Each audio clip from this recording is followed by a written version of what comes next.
Sunan, kenapa tuntutannya beberapa waktu lalu dari 6 menjadi 9, kami dapat rasionalisasinya, tapi kemudian meningkat lagi menjadi 27 tahun. Wow, itu melampaui masa jabatan presiden yang bisa 2 kali dipilih secara berturut-turut, artinya 10 tahun.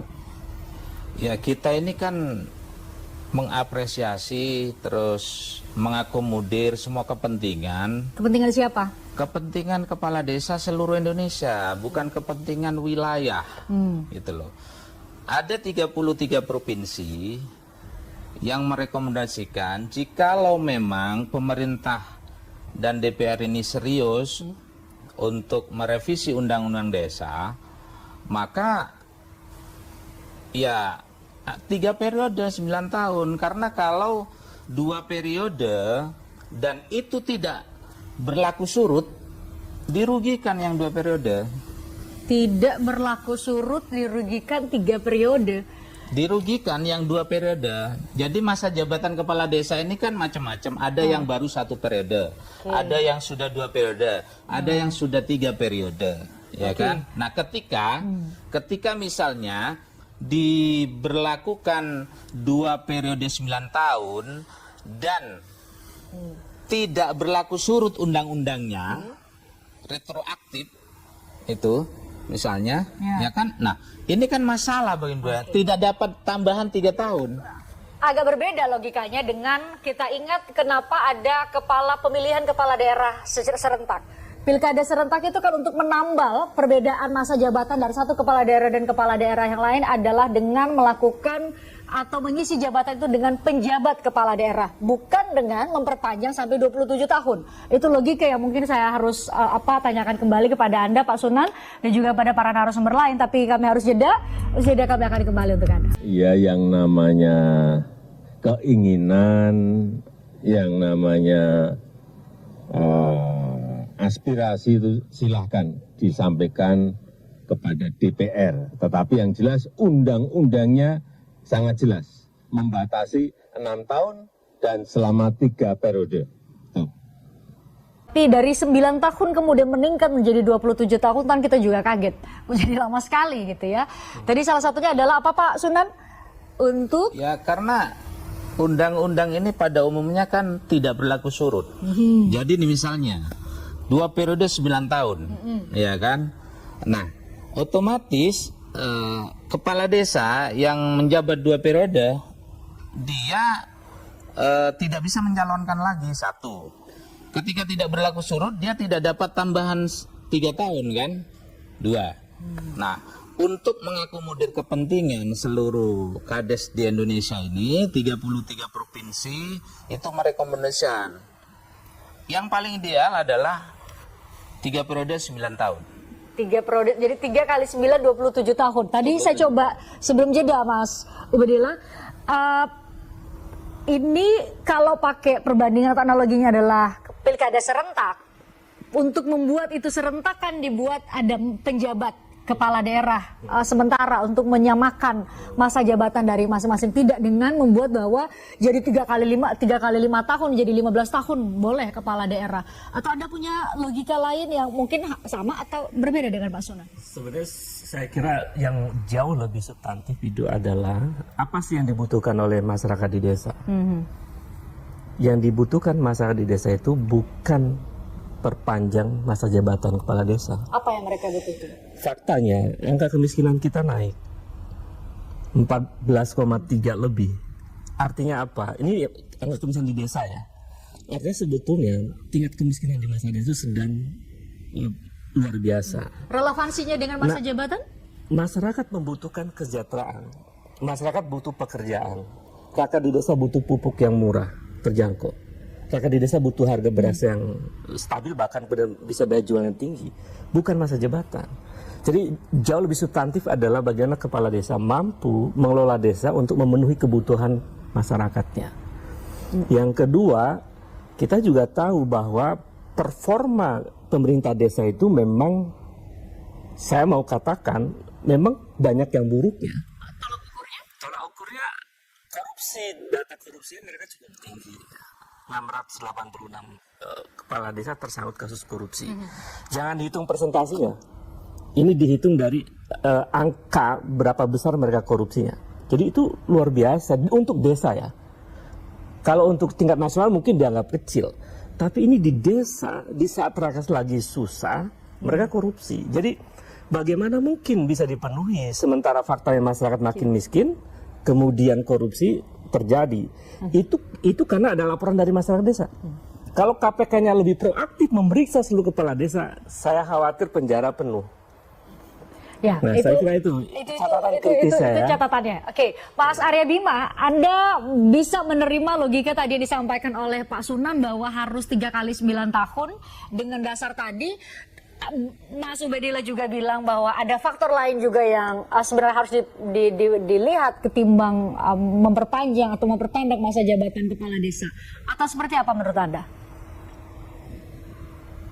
Oh iya, rasionalisasi keduanya memang harus didengar, bahwa wacana mengenai penambahan waktu periode untuk 1 kali masa jabatan dari 6 ke 9 tahun dengan masa tugas 18 tahun yang sekarang ini muncul adalah satu pilihan yang cukup moderat. Tidak ke 27 tahun, tapi tetap 2 periode dengan 9 tahun. Hal ini rasionalisasinya antara yang pro dan kontra memang cukup beragam. Ya. Yang merasa kontra, yang mengkhawatirkan dari adanya perpanjangan 9 tahun itu ada kecenderungan yang dianggap itu bertentangan dengan prinsip demokrasi, walaupun tidak diurai secara jelas. Kemudian masa jabatan yang 9 tahun itu akan berakibat pada proses akumulasi kekuasaan dengan menguasai berbagai lini seluk-beluk desa yang akhirnya itu dapat berakibat terhadap penyalahgunaan kekuasaan atau abuse of power. Juga dikhawatirkan akan menguatkan persoalan KKN, tidak disinggung masalah korupsi dan sebagainya. Itu bagi yang kontra. Bagi yang setuju, rasionalisasinya juga melihat dari apa yang ada saat ini dengan perpanjangan masa jabatan Kades dari 6 ke 9 tahun itu akan banyak hal dilihat ekses dari Kades yang selama ini ada di masyarakat itu waktunya lebih relatif bisa dikurangi. Misalnya bahwa setiap Kades dampak sosiologisnya ya, itu kan mulai terlihat dari yang mempersiapkan pra-Pilkades pada hari Pilkades dan pada saat pasca pemungutan suara hingga penetapan itu realitas acap kali terjadi dalam kurun waktu yang panjang dalam pengertian konflik-konflik yang ada di masyarakat, baik yang secara laten maupun secara manifest. Karena akibat daripada Pilkades ini bagaimana Mas Arya Bima, ada hubungannya begitu kuat. Nah, Mas Arya Bima, kami sudah membahas itu ketika wacananya baru dari 6 tahun ke 9 tahun. Karena ada penambahan 3 tahun karena relatif waktu itu dibahas bahwa di 3 tahun pertama itu harus konsolidasi, harus ada rekonsiliasi dengan lawan-lawan politik. Tapi jadi efektif bekerja 6 tahun belakangan atau setelahnya begitu ya. Tapi ketika dari 9 tahun menjadi 27 tahun itu yang menjadi pertanyaan. Faktor sosiologisnya dulu yang perlu dilihat bahwa persoalan-persoalan proses rekonsiliasi secara sosial dampak ini dicermati. Silakan akademisi mengkaji konflik dan integrasi pasca Pilkades ini jangan dibuat mengada-ada, tapi harus dikaji betul apakah alasan-alasan dalam diskusi wacana politik itu juga bisa dilihat dalam kajian-kajian akademis. Karena seolah-olah ini dianggap sebagai satu pembenaran. Yang kedua, soal efektivitas pemerintahan ya, yang tadi dikatakan bahwa pemilihan dan dampak itu sangat menjadi tidak efektif. Kemudian kalau menjadi 27 tahun ini sesuatu yang konstitusi ya kan, atau keputusan Mahkamah Konstitusi yang 18 tahun kan tidak bisa dirubah, tapi pemahaman dari 6 tahun ketiga kali sampai tetap jatuh ke angka yang 18 tahun itu masih bisa dirasionalisasikan. Maksudnya bagi teman-teman yang beranggapan bahwa prinsip demokrasinya terpenuhi atau tidak terpenuhi, itu masih bisa diperdebatkan dalam cara pandang akademis maupun cara pandang politis. Baik. Ini yang saya kira.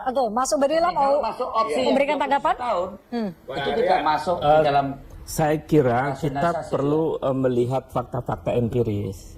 Di dalam berbagai riset memang ada tensi politik yang meningkat di tingkat desa. Tetapi faktanya hari ini persoalan politik tingkat desa itu tidak menimbulkan konflik yang manifest. Kita lihat sekarang desa-desa biasa aja kok, nggak ada kerusuhan di antara mereka.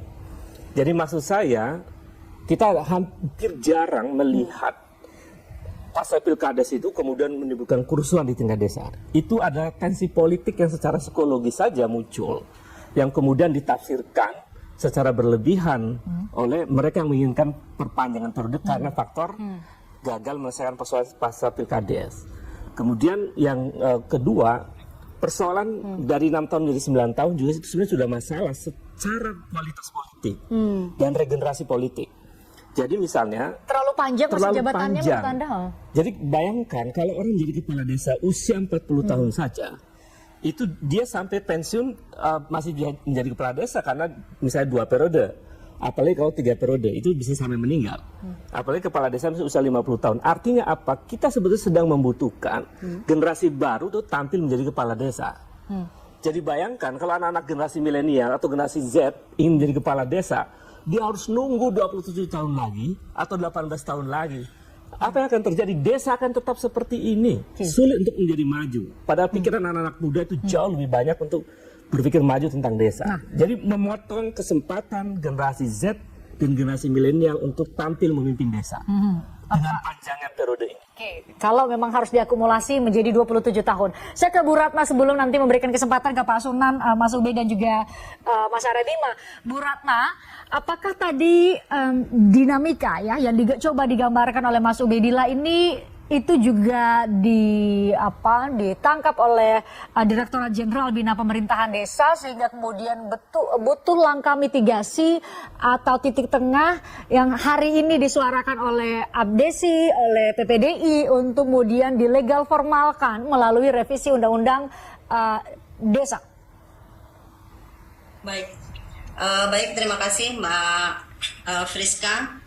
Perlu kami sampaikan bahwa ide perpanjangan masa jabatan kepala desa dari 6 tahun sampai dengan 9 tahun ini pada prinsipnya merupakan aspirasi dari para kepala desa. Maka kami selaku pemerintah tentu akan menampung aspirasi-aspirasi tersebut dan yang untuk kedepannya sesuai dengan arahan yang disampaikan oleh Bapak Menteri Dalam Negeri, tentu saja kami akan melakukan kajian-kajian yang secara mendalam dengan melibatkan lintas sektor, baik itu akademisi, kemudian tentu saja aspirasi dari masyarakat desa utamanya, dan kemudian juga kami akan melibatkan kementerian atau lembaga terkait dengan adanya usulan atau aspirasi dari para kepala desa. Mbak Friska, perlu kami dengan Friski ya Bu Ratna. Mbak Friski, maaf, perlu kami sampaikan juga tadi di awal kita ada membahas sedikit terkait dengan perangkat desa. Memang betul apa yang disampaikan oleh dari Abdesi bahwa masa jabatan kepala perangkat desa itu memang sampai dengan 60 tahun. Hal ini diatur di dalam pasal 53 Undang-Undang Nomor 6 tahun 2014 tentang desa. Jadi jika ada usulan atau aspirasi bahwa perangkat desa menginginkan masa jabatan sampai dengan 60 tahun, itu sebetulnya Sudah diatur demikian ya, Bu, ya? Regulasi yang ada, ya. Baik, itu Ya, very gitu, clear. Mbak. Ya, itu makanya saya tanyakan di awal untuk kemudian juga memberikan edukasi kepada publik apa bedanya sih kepala desa dan juga perangkat desa. Jadi itu coba saya taruh di awal supaya kemudian kami bisa menarik konteks yang kami bahas hari ini adalah mengenai perpanjangan masa jabatan dari 6 ke 9 tahun menjadi 27 tahun. Oke. Saya ingin konfirmasi, apakah 27 tahun itu dalam hitungan boleh mencalonkan untuk 9 tahun, terpilih menjadi 9 tahun masa jabatannya, dan kemudian bisa mencalonkan kembali untuk 2 periode berturut-turut. Atau secara akumulatif, orang terpilih hari ini 27 tahun kemudian baru mau diganti kepala desanya. Yang mana tuh? Tidak seperti itu. Oh, yang mana kalau gitu? Jadi undang-undang itu kan mengatur. Yang sekarang jelas kan, 6 tahun masa jabatan bisa 3 periode menjabat. Ya. Tapi tetap tahapannya dia pemilihan itu kalau sekarang 6 tahun, kalau disetujui ini ya 9 tahun. Periodisasinya tidak berubah. Hanya masa menjabatnya saja yang bertambah. Seperti itu. Oke, berarti tetap 9 tahun boleh dipilih untuk 2 kali. Ya. Boleh mengikuti pemilihan kembali untuk 2 periode berikutnya. Boleh. Kan 3 periode. Iya, itu yang saya tanyakan justru. Saya mau konfirmasi, apakah secara akumulatif harus 27 tahun atau tadi pembagian 3 masa jabatan? 3 masa jabatan. 3 masa tetap, jabatan, tidak boleh. berubah itu. Jadi akan dikembalikan kepada mekanisme pemilihan, apakah warga di desa tersebut mau memilih untuk kedua kali atau ketiga kali? Iya. Jadi kita ini sekarang yang di follow up itu masa jabatan. Padahal yang kita perjuangkan ini banyak loh. Anggaran dana desa, kita ingin pemerintah ini memberikan 7-10% dari APBN kan. Terus kemandirian desa, otonomi desa yang selama ini masih belum otonomi desa gitu. Musdas itu masih belum kuasa penuh sebagai dasar hukum untuk membuat kebijakan di desa gitu. Yang perlu saya kritisi pernyataan dari Pak Ubaidillah tadi terkait dengan korupsi di desa. Ya. Nah, kita agak sedikit ini berdegup kencang ini kan. Kenapa ketika emang? Beliau bilang tadi bahwa kalau KPK mau mempreser seluruh kepala desa ini bisa dipenjara semua. Ini kan sebenarnya kurang etis ya untuk disampaikan. Jadi kalau kita lihat data ya kan, dari 74.956 desa hanya 680 kepala desa. Dalam ukuran korupsi tidak boleh pakai hanya 1 0,9 rupiah pun uang negara tidak boleh dikorupsi, Pak. Oke, saya sepakat itu. Saya sepakat itu. Tapi kita tidak boleh menjustifikasi bahwa ini sudah force majeure, gitu loh. Artinya ini emergency. Maksud saya, ya kan, ya beri ruanglah kepada kepala desa ini untuk membuktikan, gitu. Kalau kita bandingin dengan kepala Memberi daerah, ruangnya harus dengan kepala masa daerah jabatan berapa gitu. persentasenya? Kan mendekati hampir 40%. Memberi ruangnya harus dengan perpanjangan masa jabatan, Mas Ube? 686 kepala desa korupsi itu angka yang tidak sedikit, Pak Sunan. Karena kalau dikalikan dengan angka korupsi mereka, itu nilainya bisa luar biasa. Jadi kalau dibandingkan dengan angka korupsi kepala daerah dengan korupsi pemerintahan desa, itu tidak equal karena beda anggarannya, kemudian proses kekuasaannya, sirkulasinya.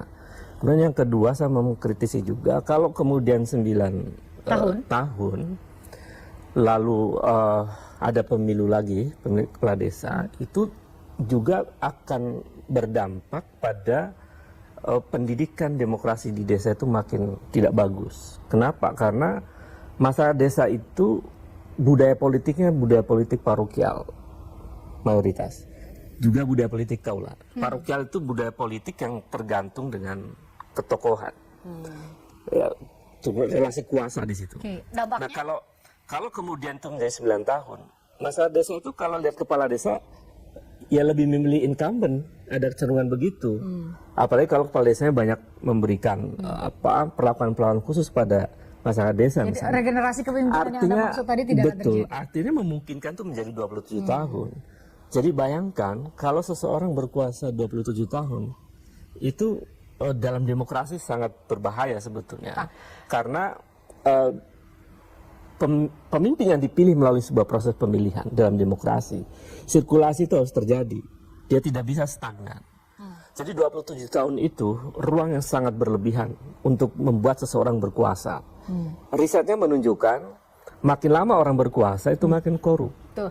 Mas Aradima, itu menurut Mas Ubedillah bahwa 27 tahun itu mau itu secara akumulatif maupun nanti dibagi-bagi menjadi 9 tahun masa jabatan untuk kemudian bisa dipilih kembali untuk 2 kali periode, itu tadi ruang yang terlalu berbahaya buat demokrasi untuk kelompok yang paling kecil dan regenerasi kepemimpinan. Pertama saya perlu tanggapi kajian dari PDI Perjuangan yang kita setujui periodisasi kepala desa menjadi 2 kali 9 tahun. Opsionalnya tetap ke 18 tahun masa jabatan akumulatifnya, tidak ke 9 tahun kali 3 masa periode ke-27. Ini dengan berbagai pertimbangan. Kalau toh tadi Mas Badillah bicara soal korupsi, saya kira pengawasan tentang sistem dana desa itu perlu ditingkatkan karena ini menjadi objek dari wilayah anggaran negara. Kalau soal mentalitas, Mas, keberangkutan moralitas bangsa ini dalam jabatan apapun, jangan dikanalisasi di kepala desa. Mau jadi dosen saja, dosen jadikan kepala KPU, itu 4 masuk penjara. Nah, Ya. di organisasi masjid, organisasi parokia, gereja, ada korupsi. Itu. Jadi saya sepakat bahwa 9 tahun itu terjadi abuse of power, perlu ada pengawasan yang lebih intensif. Mas Badun harus tahu loh ya, yang lebih realistis. Tahu nggak Pelkades itu yang terjadi apa? Tahu nggak pembonceng Pelkades atau penumpang gelap di dalam Pelkades itu apa? Ya saya tahu Pak, saya melakukan penelitian juga. Saya bicara dulu, saya dengarkan. Karena nanya jadi saya langsung jawab. Saya mau dengarkan dulu. Ya silakan. Karena saya di sini ya. Nah, kita gantian pakai Mas Aradima dulu. Nah, Saya ini orang lapangan ya. Saya ini orang lapangan. Saya termasuk orang lapangan 4 kali jadi DPR, termasuk bekerja dengan mereka-mereka. Pas. Coba diteliti berapa penjudi yang ikut di dalam pertarungan Pelkades. Ya, Berapa investor yang ingin dapat merangkap keduanya untuk mendapatkan menang jagonya. Berapa yang mereka keuntungan. Penjudi itu bisa membatalkan namanya tadi dikatakan. boleh dijawab oleh Mas Ubedillah, Mas Aradima? Jadi gini loh, aku setuju secara naratif bahwa kalangan milenial ini kalau mau tarung Pelkades nggak ada yang maju. Itu pertaliannya itu mobilisasi dengan uang. Ya saya mau Uang mengatakan dengan para begini jagonya. Pak. Ini begitu loh, kalau itu 9 tahun bisa diperkecil permainan-permainan itu biar ada ruang buat mereka. Oke, Mas Aradima kita gantian ya. Pak Arya. Argumentasi itu logis tapi tidak realistis. Oke, Ya, baik. Maka saya setuju 9 tahun itu dengan 2 periode. Oke. Saya mau merespon bahwa jangan berpikiran bahwa dosen itu tidak di lapangan. Dosen itu sehari. Maksud saya mau penelitian dong. Iya, saya mau menjawab. Maka basisnya riset kan, penelitian. Riset. Saya juga sudah melakukan penelitian tentang itu. Kita menemukan data misalnya. Jadi kepala desa butuh uang 9,5 miliar. Ada yang 2,5 miliar. Ada perjudian Mana di orang situ. milenial bawa uang segitu? Nah, maksud saya, kalau kemudian ini ditambah menjadi 9 tahun, menjadi 7 tahun, atau kemudian menjadi 27 tahun, atau 9 tahun, 18 tahun, itu masa yang lama. Kalkulasi pragmatisnya, kalau 9 tahun, kepala desa untungnya banyak. Maka bohir-bohir yang mempermainkan politik desa itu akan lebih banyak. Karena Anda akan dapat untung banyak 9 tahun. Tuh Mas. Nah, oleh karena itu tidak ada kaitan APBD, Boher itu antar petarung penjudi. Iya, maksud Mau saya. jabatan setahun, mau jabatan 2 tahun, pertarungan penjudi itu terus. Iya, Ada kaitan dengan apalagi 6 karena tahun. 9 tahun. Jadi ada logika di situ pragmatisnya bahwa Mas, bohir, Anda nggak tahu. ya bahwa bohir di desa itu Penjudi bisa itu membiayai adalah permainan dari dengan hal. sekian mahal karena tahunnya makin lama. Kalau tahunnya makin pendek, mungkin biayanya akan lebih pendek karena ada transaksi di situ. Itu catatannya Pak, dan kami meneliti tentang itu. Jadi betapa uang itu beredar dalam kontestasi pilkades. Ini juga rusak secara moral politik. Ada. Kalau itu kemudian dilanjutkan ada yang menjadi 9 tahun itu. begitu. Oke, Mas Arif Bima sekarang. Oke, Mas Arif Bima silakan.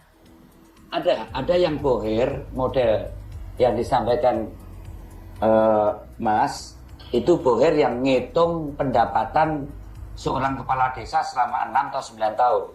Mas, yang terjadi nih Mas, bohir yang taruhan di hari H, yang tidak ada kaitan dengan anggaran tanah bengkok dan APBD. Berarti Itu seperti perjudian judi itu. pada umumnya Itu judi. saja. Itu Mas Arif Bima. Iya, saya tahu itu. Saya tahu. Kalau itu semakin cepat, semakin banyak. Kalau dibawa ke 9 tahun, perjudian akan berlangsung di 9 tahun. Gitu loh, Mas. Ya, bisa saja itu. Ini yang terjadi. Ya, bisa. Sampai pernah teliti ini enggak? Iya, itu jeda waktu saja kan? Menjeda waktu menjadi semakin bertambah jeda waktu 9 banyak, tahun. Permainan penjudi. Kalau yang bohir tadi benar, ada penghitungan, dia akan ngitung dana desanya berapa, Pendapatannya. berapa anggarannya. Dia akan membohiri, memodali lah. Kalau itu pemodal, ya kan? Dia akan minta kickback balik dalam bentuk program dengan dana desa, data bengkok. Itu betul. Ya, selain tadi yang terjadi adalah justru penumpang-penumpang yang menggunakan momen pilkada ini untuk mendapatkan keuntungan dengan permainan perjudian. Ini terjadi. Maksud saya, variabel-variabel ini kalau dari kacamata politisi dianggap terlalu motif politik, silahkan, ya kan? Lembaga kajian pedesaan di UIN, di UGM, di UI, di IPB meneliti masalah ini. Baik. Dampak dan efek seperti apa? Baik, Mas Arif Bima. Kajian-kajian dan variabelnya lebih jernih. Baik. Dukungan 9 tahun kali 2 PDI Perjuangan dengan kajian ini benar nggak dalam kajian akademis? Oke. Jangan dari akademisi masuk ikut dalam role play politik. Habis nanti malam netralitas dari kalangan Ya, akademisi. tadi konteksnya adalah Mas Ubey menyampaikan hasil kajian yang Mas Arif Bima. Menurut saya nih, saya harus menengahi yang bisa menjawab dan mengkonfirmasi bahwa apakah ada dua praktik tadi, ada bohir yang masuk setiap kali membiayai untuk ada kepala-kepala desa yang mau maju dan ada yang taruhan hanya Ada untuk milih. perjudiannya. Ini siapa yang menang di setiap kali ada pilkades ini? Benarkah itu terjadi, Pak Sunan? Kita ini pembahasannya sepertinya terlalu melebar ya. Jadi tidak melebar, Pak Sunan. Kita coba untuk gitu mengidentifikasi, Pak Sunan. Kita coba mengidentifikasi faktor-faktor apa yang bisa merasionalisasi permintaan dari Abdesi itu dulu. Ya, pada intinya, pada intinya kami bukan yang mengawali masalah masa jabatan. Yang mengawali masa jabatan kan tawaran politisi, elit politisi Senayan. Siapa yang menawari? Ya, adalah beberapa partai, ya kan, bahwa mereka bisa memperjuangkan merevisi undang-undang desa sehingga teman-teman kepala desa ini baper lah istilahnya. Nah, ini pengakuannya serius loh Pak Sunan. Apakah serius, berarti kenapa? Ada dari justru ini bukan bottom up, artinya dari kepala desa mau ke ke DPR, ke wakil rakyatnya, tapi justru dari wakil rakyatnya ada yang menawari, betul? Gayung bersambut ini. Ya, jadi intinya kepala desa ini kalau saya menyebut lebih pada menagih janji. Apa yang sudah ditawarkan itu di follow up oleh kepala desa. Bahwa undang-undang desa ini bisa direvisi, ya kan. Bahwa ini kepala desa bisa menjabat 9 tahun, gitu loh. Tapi catatannya adalah ketika ini tidak berlaku surut, itu akan jadi masalah juga. Mereka tidak akan bersepakat. Kecuali berlaku surut, maka nih, tunggu satu-satu Mbak Christian.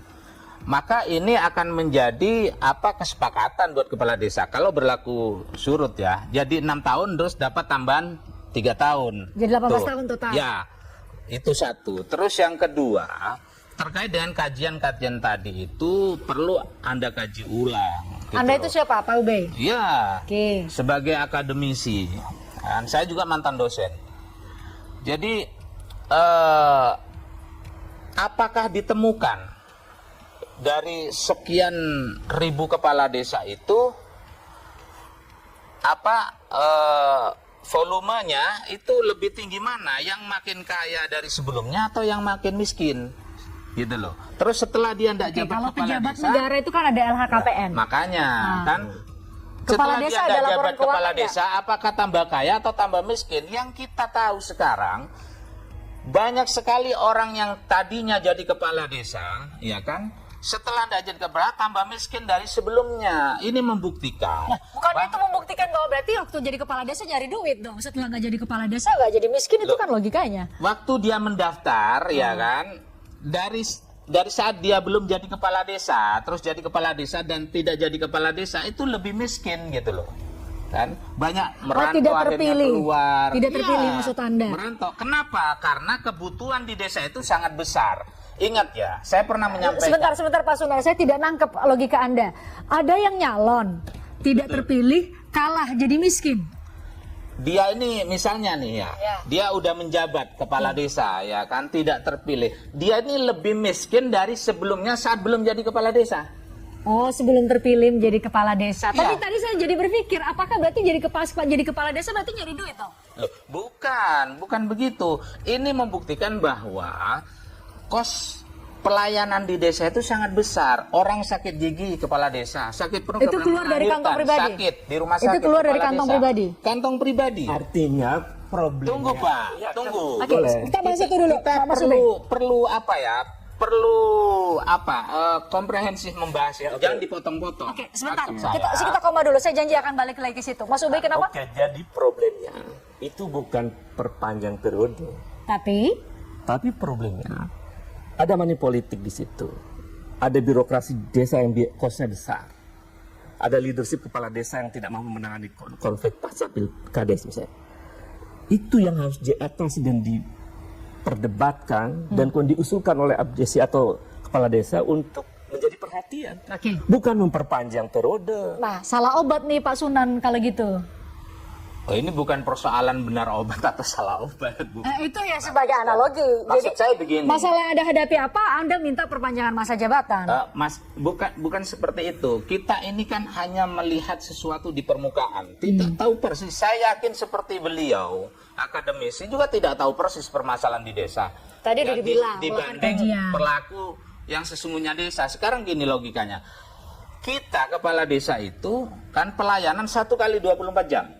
Kalau saya boleh mengusulkan, pemimpin yang layak dapat award itu di Indonesia ini kepala desa. Ya. Karena pelayanannya 1 kali 24 jam. Ya, oke, 1 kali 24 jam. Pak Kita Sendan, saya juga 24 jam.